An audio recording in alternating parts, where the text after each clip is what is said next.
Manager forces me to get a doctor's note despite it being illegal to do so. Doctor writes him the most passive-aggressive note signing me off for 2 weeks instead of 2 days to teach him a lesson. When I was in my early 20s, I worked at a supermarket. I should note that I was a pretty reliable employee. I was never late, in fact, I often got in early, and I rarely called in sick. At the time this happened, I had not called in sick for 9 months, and even then, the manager had sent me home. I had been up all night, swinging between burning hot and freezing cold, so I was obviously feverish, and I had been throwing up at both ends, shall we say.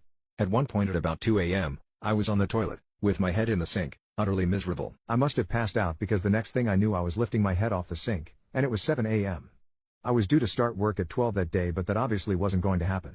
So I called up the manager. Let's call the manager Steve. Steve was known for being a real a-hole. He never believed anyone who called in sick except his best buds, usually other managers, never lowly staff, but often called in sick himself. A lot of the time we knew it was because he was hungover and not actually sick.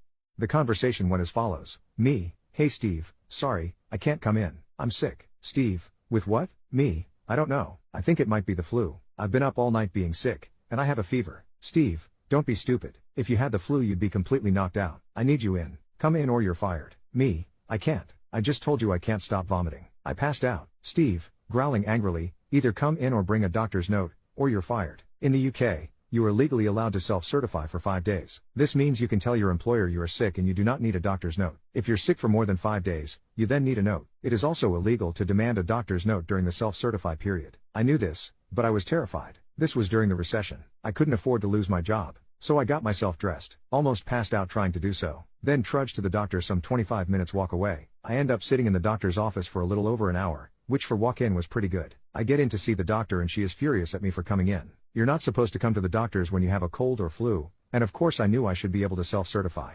She told me as such, saying I shouldn't be here and should have stayed at home. I then explained what had happened with Steve and how he had threatened to fire me over this and I couldn't afford to lose my job. I was struggling as it was.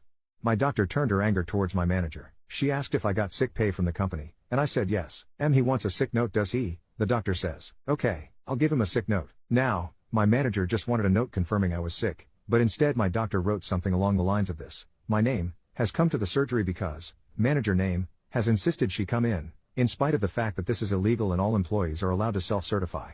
Due to being forced to make this unnecessary and highly dangerous trip when the patient is ill, has a fever of 39 degrees Celsius,